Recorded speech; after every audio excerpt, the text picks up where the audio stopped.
Tapi ahlu sunnah anti dengan salawat yang dikarang-karang. Maka yang ingin kita sampaikan adalah ternyata Al-Imam Ibnu Mas'ud yang merupakan sahibun na'lai Rasulillah ya, yang banyak berkhidmat kepada Nabi, membawa sandalnya Nabi gitu ya. Itu ternyata mencontohkan sholawat tidak seperti yang dicontohkan Nabi. Artinya apa? Membikin sighot sholawat itu adalah hal-hal yang telah dilakukan oleh para aslaf. Tentu ini adalah sahabat Nabi Muhammad SAW. Nah, Assalamualaikum saudara seiman. Terjadi fenomena pada zaman ini, beberapa orang mengatakan bahwa mengarang atau membuat syair solawat yang tidak diajarkan dan dicontohkan langsung oleh Rasulullah adalah perkara yang sesat. Benarkah demikian? Sebaiknya, bagi kita untuk membuka hati dan pikiran agar tidak mudah memvonis, bahkan berbicara sembarangan apalagi dalam urusan agama. Karena, dampak yang terjadi akan sangat luar biasa. Apabila kita mengatakan mengarang syair solawat sendiri itu adalah sesat, maka bagaimana dengan ulama-ulama salaf terdahulu banyak yang mengarang solawat sendiri? Tentu, bagi kita yang tidak memiliki ilmu, mengarang solawat sendiri sebaiknya dihindari, karena hal tersebut perlu ilmu dan pemahaman yang mendalam. Berikut ini adalah penjelasan dari Ustadz Ajir Ubaidillah tentang membaca solawat yang bukan dari Rasulullah langsung. Beliau menjelaskan dari sumber-sumber yang jelas, yaitu dari kitab-kitab para ulama yang mumpuni dan waro. Bismillah. Semoga Allah senantiasa memberikan kita taufik dan hidayah. Amin. Berikut adalah penjelasannya.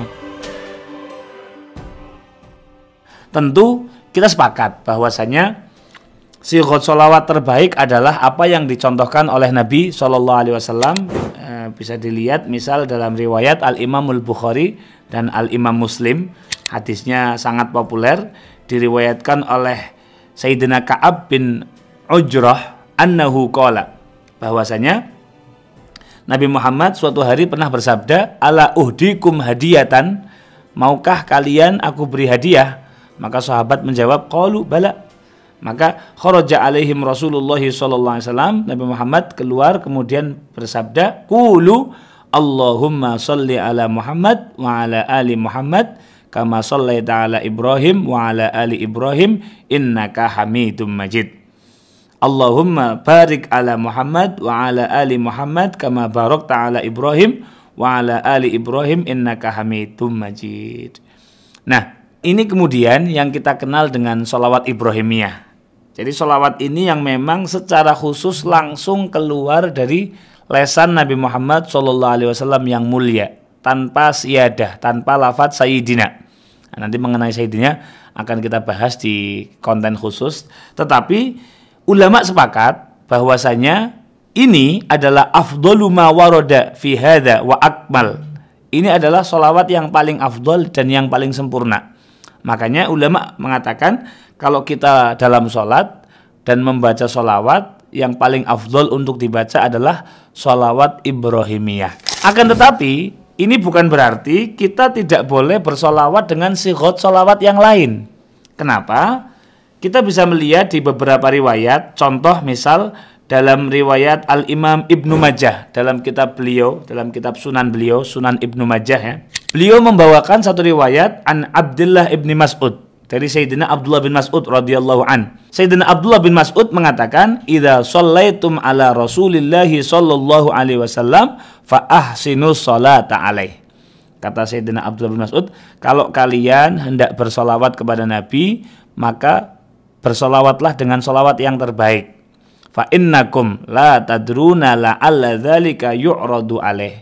Kalian tidak tahu, bisa jadi solawat itulah yang ternyata akan disampaikan oleh Allah kepada Nabi Muhammad SAW. Nah, tentunya ini kita sepakat bahwa solawat kita akan disampaikan kepada Nabi SAW. Lanjutnya Abdullah bin Mas'ud mengatakan, Kulu, katakanlah kalian semua, Allahumma ij'al sholawatika wa rahmataka wa barakatika ala sayyidil mursalin wa imamil muttaqin wa khatamin nabiyyin abdika wa rasulika imamil khairi wa qaidil khairi wa rasulir rahmah Allahumma b'azhul maqamal mahmud yaghbituhu bihil awwaluna wal akhirun. Jadi secara khusus Sayyidina Abdullah bin Mas'ud mencontohkan redaksi sholawat yang panjang tadi. Ya Allah, semoga engkau menjadikan sholawat rahmatmu yakni dan keberkahan darimu ala sayyidil mursalin, atas pemimpin dari segenap para rasul, pakai sayyid yang dicontohkan oleh Sayyidina Abdullah bin Mas'ud, wa imamil muttaqin, dan atas imam pemimpin dari semua orang yang bertakwa, wa khatamin nabiyyin, penutup dari sekian para nabi, abdika wa rasulika, hambamu dan utusanmu, imamil khair, pemimpin dari semua kebaikan, wa qaidil khair, penuntun semua kebaikan, wa rasulir rahmah, dan rasul yang penuh dengan rahmat, yakni Nabi Muhammad SAW. Allahumma b'azhul maqamal mahmud, ya Allah, semoga engkau bangkitkan Nabi Muhammad SAW dengan derajat yang paling terpuji, yaghbituhu bihil awwaluna wal akhirun, yang mana derajat itu diinginkan oleh orang-orang yang terdahulu ataupun orang-orang yang kemudian. Nah, yang ingin kita garis bawahi adalah para ulama mengatakan hadis ini diriwayatkan oleh banyak para ulama hadis. Misal oleh Al-Imam Abu Ya'la atau Al-Imam Asy-Syafi'i fi masanidihim, dalam kitab-kitab musnad mereka. Wa huwa asarun sahihun. Ini adalah asar ataupun riwayat yang sahih dan disahihkan oleh beberapa ulama-ulama ahli hadis. Maka yang ingin kita sampaikan adalah ternyata Al-Imam Ibnu Mas'ud yang merupakan sahibun na'lai Rasulillah ya, yang banyak berkhidmat kepada Nabi, membawa sandalnya Nabi gitu ya. Itu ternyata mencontohkan sholawat tidak seperti yang dicontohkan Nabi. Artinya apa? Membikin sighat sholawat itu adalah hal-hal yang telah dilakukan oleh para aslaf. Tentu ini adalah sahabat Nabi Muhammad SAW. Nah, tidak berhenti sampai di situ. Kita juga bisa melihat dalam kitab Al-Awsat, ada di nomor hadis 9089, atau dalam kitab Athar karya Syekh Al-Imam Ibnu Jarir At-Tabari, Al-Imam At-Tabari. Nah, beliau juga menyampaikan satu riwayat sholawat dari Sayyidina Ali ibni Abi Thalib karramallahu wajhah wa radhiyallahu an, di mana riwayatnya cukup populer. Allahumma dahiyal madhuwat wa bari al mamsukat wa jabbaral qulub ala fitratiha syaqiyha wa sa'idiha ij'al syara'ifa salawatika wa nawamiya barakatika wa ra'fata tahannunika ala Muhammadin sallallahu alaihi wasallam abdika wa rasulika al khatim lima sabaq wal fatih lima ughliq wal mul'inil haqqa bil haqq wad damigh jaishatil abatil kama hummil fattala'a bi amrika li ta'atika mustawfizan fi mardatika bi ghairi naklin ila akhir sirah. Nah, artinya ini juga satu riwayat lagi bahwasanya Sayyidina Ali pun membuat sighat sholawat yang mana diriwayatkan oleh beberapa imam-imam ahli hadis. Oke. Tidak berhenti sampai di situ. Di antara generasi salaf yang kita akui kealimannya, yang kita akui kehebatannya, namanya Al-Imam Muhammad bin Idris Asy-Syafi'i atau yang kita kenal dengan Imam Asy-Syafi'i. Dalam kitab Ar-Risalah yang sangat populer itu, ketika menjelaskan di muqaddimahnya atau di awal babnya tentang sholawat kepada Nabi Sallallahu Alaihi Wasallam, beliau menjelaskan dalam kitab Ar-Risalah juz 1 halaman 16. Oke. Maka ketika menyampaikan sholawat kepada Nabi SAW, beliau mengatakan sallallahu ala nabiyyina kullama dzakarahu dzakirun wa ghafala an dzikrihi al-ghafilun. Ya Allah, semoga Allah terus memberikan rahmat ala nabiyyina, atas nabi kami sallallahu alaihi wasallam, kullama dzakarahu dzakirun, selagi ada orang yang masih mengingat, ini mengingat Allah, mengingat Nabi, wa ghafala an dzikrihil ghafilun, dan juga selama masih ada orang yang lupa. Kullama dzakarahu dzakirun wa ghafala an dzikrihil ghafilun. Redaksi sholawat ini dinisbatkan kepada Al-Imam Syafi'i dan termaktub dalam kitab beliau Ar-Risalah. Artinya apa? Bahkan sekelas Al-Imam Syafi'i juga ikut mensumbangsih membuat redaksi sholawat atau sighot sholawat karya beliau. Dan banyak sekali sebetulnya redaksi sholawat karya orang-orang soleh dan orang-orang alim terdahulu. Tetapi intinya adalah kita bisa melihat dalam qauluhu ta'ala ketika Allah subhanahu wa ta'ala berfirman, innallaha wa malaikatahu yusalluna 'alan nabi ya ayyuhalladzina amanu shallu 'alaihi wa sallimu taslima, yang sangat populer tentang perintah bersolawat kepada Nabi sallallahu alaihi wasallam. Ketika menjelaskan ayat ini, Al-Imam Shawi dalam Hasyiah Shawi yang merupakan breakdown atau penjelasan dari tafsir Jalalain di halaman 50, ada di juz 5 kalau kitab yang saya miliki, beliau mengatakan ai ajma'u baina sholati wassalam. Jadi ketika kita bersolawat kepada Nabi, ajma'u baina sholati wassalam, seyogianya mengumpulkan antara solawat dan salam. Sallu alaihi wasallimu taslima. Jangan solawat tok, jangan salam tok, tapi digabungkan. Menariknya, beliau mengatakan wasiyaghus sholati ala nabi sallallahu alaihi wasallam katsiratun la tuhsa.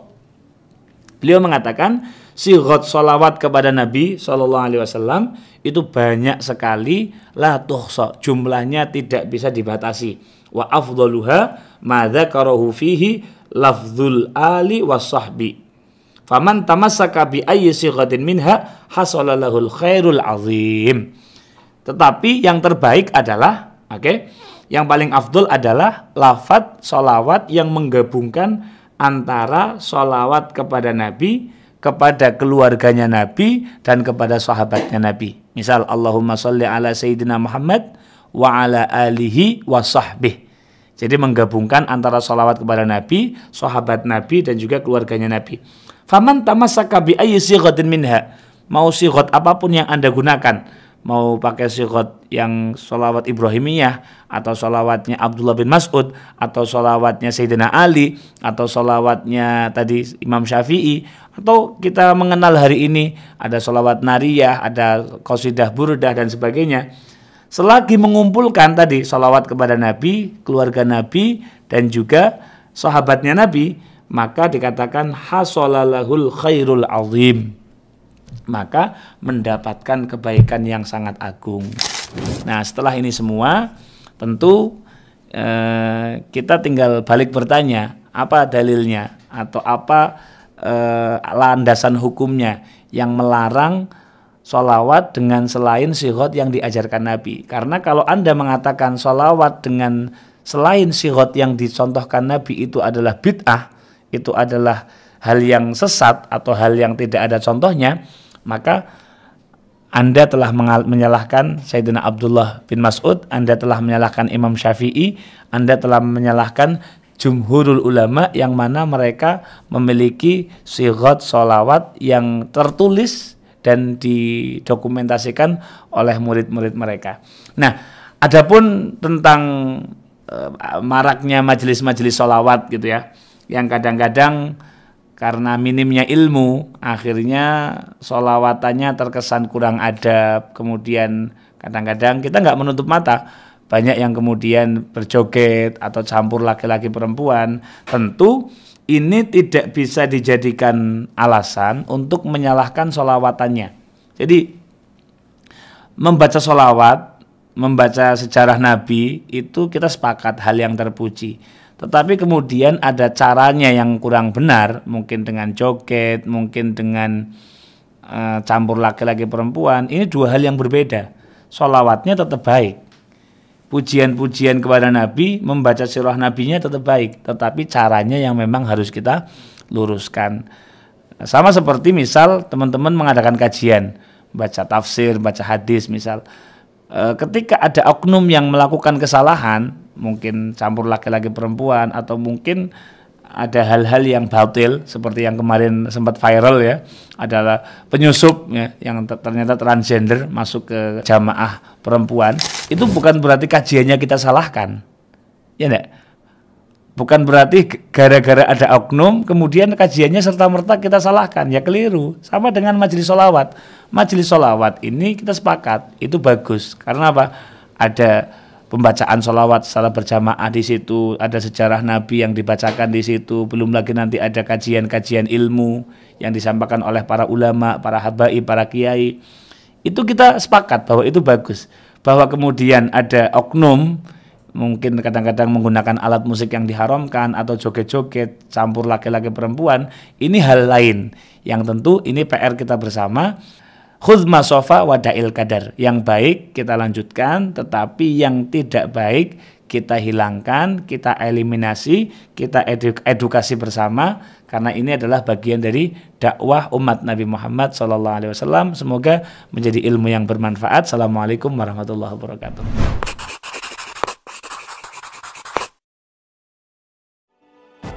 Semoga dengan penjelasan beliau tadi dapat menambah ilmu dan keyakinan kita terhadap agama Islam, terutama bertambahnya ilmu kita tersebut dengan tujuan agar dapat beribadah kepada Allah dengan jalan-jalan dan pemahaman para ulama salaf yang pasti melalui dasar dalil-dalil, baik Quran maupun hadis-hadis Rasulullah.